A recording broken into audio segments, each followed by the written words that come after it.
حضرت موسیٰ علیہ السلام فرعون کے شاہانہ اعزاز و اکرام پر اپنی والدہ کی نگرانی میں پرورش پاتے رہے، یہاں تک کہ جوان ہو گئے۔ ان کے شاہی اکرام اور اعزاز دیکھ کر فرعون کے لوگوں کو بنی اسرائیل پر وہ ظلم اور تذلیل کرنے کی ہمت نہ رہی جو اس سے پہلے آل فرعون کی طرف سے ہمیشہ بنی اسرائیل پر ہوتا رہتا تھا۔ ایک روز موسیٰ علیہ السلام شہر کے کسی گوشہ میں چل رہے تھے تو دیکھا کہ دو آدمی آپس میں لڑ رہے ہیں، جن میں سے ایک فرعونی ہے اور دوسرا اسرائیلی۔ اسرائیلی نے حضرت موسیٰ علیہ السلام کو دیکھ کر امداد کے لیے پکارا۔ موسیٰ علیہ السلام کو فرعونی آدمی کی جسارت پر بہت غصہ آ گیا کہ اس نے شاہی دربار میں موسیٰ علیہ السلام کے اعزاز و اکرام کو جانتے ہوئے اسرائیل کو ان کے سامنے پکڑ رکھا ہے، جبکہ وہ یہ بھی جانتا ہے کہ حضرت موسیٰ علیہ السلام اسرائیلیوں کی حفاظت کرتے ہیں، اور لوگوں کو تو صرف یہی معلوم تھا کہ ان کا تعلق اسرائیلی لوگوں سے صرف رضاعت اور دودھ پینے کی وجہ سے ہے۔ حضرت موسیٰ علیہ السلام کو ممکن ہے کہ اللہ تعالیٰ نے ان کی والدہ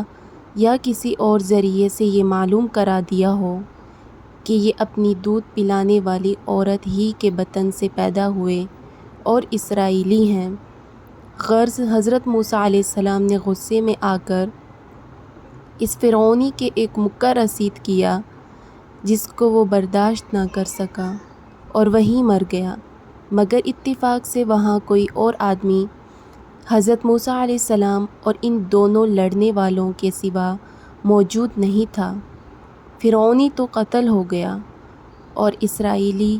اپنا آدمی تھے، اسے اس کا اندیشہ نہ تھا کہ یہ مخبری کر دے گا۔ حضرت موسیٰ علیہ السلام اس واقعہ کے بعد خوف و ہراس کے اس عالم میں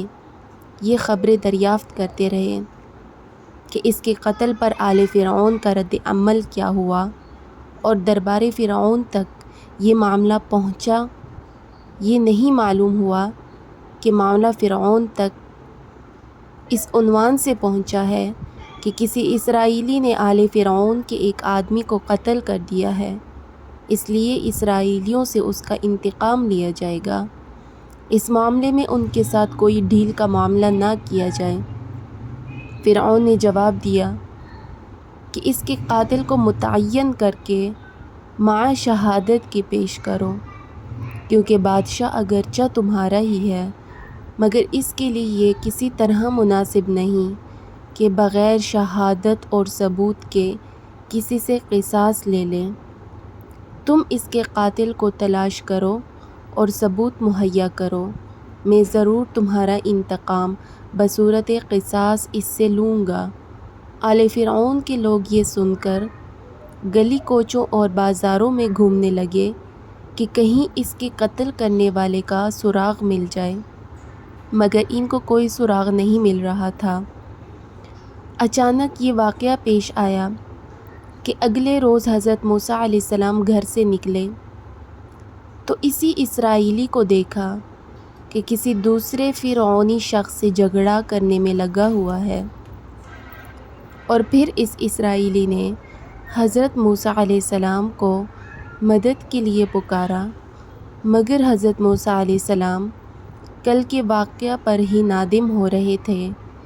اور اس وقت اسی اسرائیلی کو پھر لڑتے ہوئے دیکھ کر اس پر ناراض ہوئے کہ خطا اسی کی معلوم ہوتی ہے، یہ جھگڑالو آدمی ہے اور لڑتا ہی رہتا ہے۔ مگر اس کے باوجود حضرت موسیٰ علیہ السلام نے ارادہ کیا کہ فرعونی شخص کو اس پر حملہ کرنے سے روکیں، لیکن اسرائیلی کو بطور تنبیہ کے کہنے لگے، تو نے کل بھی جھگڑا کیا تھا، آج پھر لڑ رہا ہے، تو ہی ظالم ہے۔ اسرائیلی نے حضرت موسیٰ علیہ السلام کو دیکھا کہ وہ آج بھی اسی طرح غصے میں ہیں جیسے کل تھے، تو اس کو حضرت موسیٰ علیہ السلام کے ان الفاظ سے یہ شبہ ہو گیا کہ یہ آج مجھے ہی قتل کر دیں گے، تو فوراً بول اٹھا کہ اے موسیٰ، کیا تم چاہتے ہو کہ مجھے قتل کر ڈالو جیسے کل تم نے ایک شخص کو قتل کر دیا تھا؟ یہ باتیں ہونے کے بعد یہ دونوں ایک دوسرے سے الگ ہو گئے،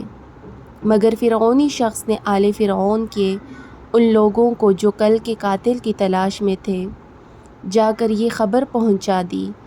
کہ خود اسرائیلی نے حضرت موسیٰ علیہ السلام کو کہا ہے کہ کل تم نے ایک آدمی قتل کر دیا ہے۔ یہ خبر دربار فرعون تک فوراً پہنچائی گئی۔ فرعون نے اپنے سپاہی موسیٰ علیہ السلام کو قتل کرنے کے لیے بھیج دیے۔ یہ سپاہی جانتے تھے کہ وہ ہم سے بچ کر کہاں جائیں گے۔ اطمینان کے ساتھ شہر کی بڑی سڑک سے موسیٰ علیہ السلام کی تلاش میں نکلے۔ اس طرف ایک شخص کو حضرت موسیٰ علیہ السلام کے متبعین میں سے جو شہر کے کسی دور کے حصے میں رہتا تھا، اس کی خبر لگ گئی کہ فرعونی سپاہی حضرت موسیٰ علیہ السلام کی تلاش میں قتل کرنے کی غرض سے نکل چکے ہیں۔ اس نے کسی گلی کوچے کے چھوٹے راستہ سے آگے پہنچ کر حضرت موسیٰ علیہ السلام کو خبر دی۔